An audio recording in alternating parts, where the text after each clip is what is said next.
ஓம் நமச்சிவாய. பாடல் பெறாத சிவஸ்தலங்களை நாம் பார்த்து கொண்டிருக்கின்றோம். அந்த வகையில் கடந்த சில நாட்களாக சென்னையில் அமைந்திருக்கும் பாடல் பெறாத சிவஸ்தலங்களை பார்த்து கொண்டிருக்கின்றோம். அந்த வகையில் இன்று நாம் பார்க்க இருப்பது சென்னை குன்றத்தூரில் அமைந்திருக்கும் அருள்மிகு கந்தரீஸ்வரர் திருக்கோயில் பற்றி பார்க்க இருக்கின்றோம். இந்த ஆலயத்துக்கு எவ்வாறு செல்வது? சென்னை பல்லாவரத்திலிருந்து சுமார் 8 கிலோமீட்டர் தொலைவில் அமைந்திருக்கின்றது குன்றத்தூர். பாரிமுனை, தாம்பரம், கோயமேடு ஆகிய பேருந்து நிலையங்களிலிருந்து அடிக்கடி பஸ் வசதிகள் இருக்கின்றன.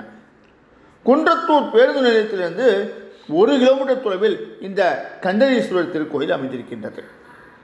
இங்கே இருக்கும் மூலவரின் பெயர் கந்தரீஸ்வரர். தாயார் நகைமுகைவல்லி.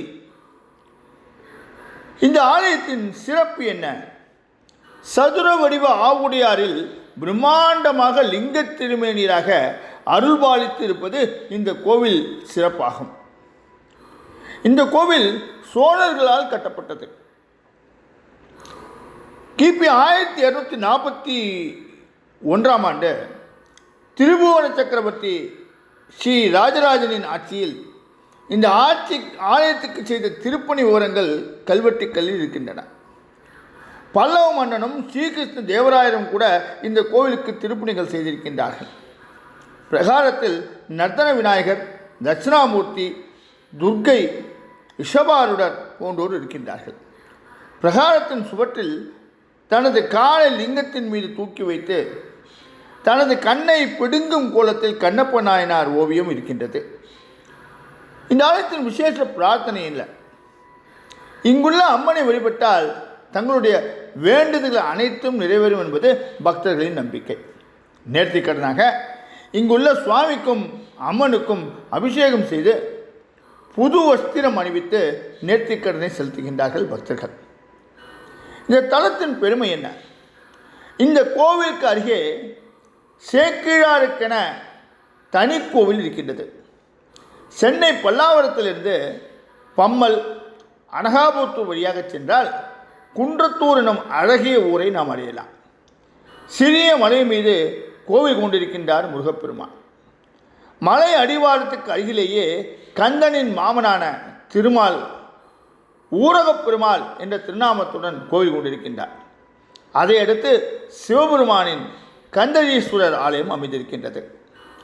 இந்த தலத்தின் வரலாறு தான் என்ன?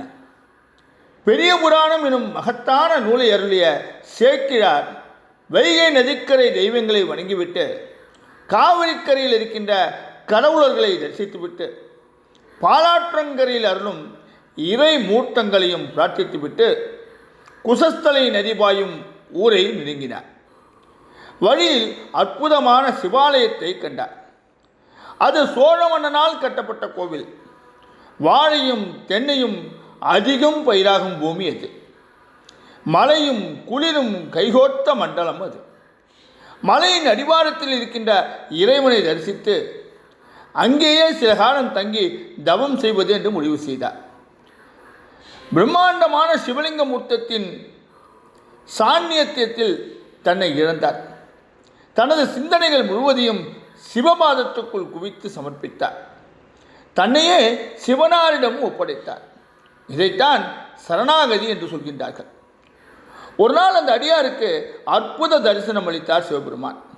அந்த கணமே தனது மொத்த கர்வமும் தொலைந்ததை உணர்ந்த அடியவர் மெய்சிலிர்த்து போனார். என் கர்வத்தையும் செருக்கையும் அழித்த கந்தரீஸ்வரா என்று நெடுஞ்சான்கடையாக விழுந்து வணங்கினார். பரவசத்தில் திளைத்தார். கந்துதல் என்றால் பற்றுதல் என்ற அர்த்தம். புகழையும் பெயரையும் பற்றி கொண்டிருந்த தனது பற்றுக்களை நீக்கியதால் சிவனாருக்கு கந்தரீஸ்வரர் என திருநாமம் சூட்டி மகிழ்ந்தார். பேர்பட்ட மிகச்சிறப்பு வாய்ந்த இந்த ஆலயத்தை நீங்களும் தரிசித்து சிவ கடாட்சம் பெற எல்லாம் வல்ல இறைவனை வேண்டி விடைபெறுகின்றேன். ஓம் நமச்சிவாய.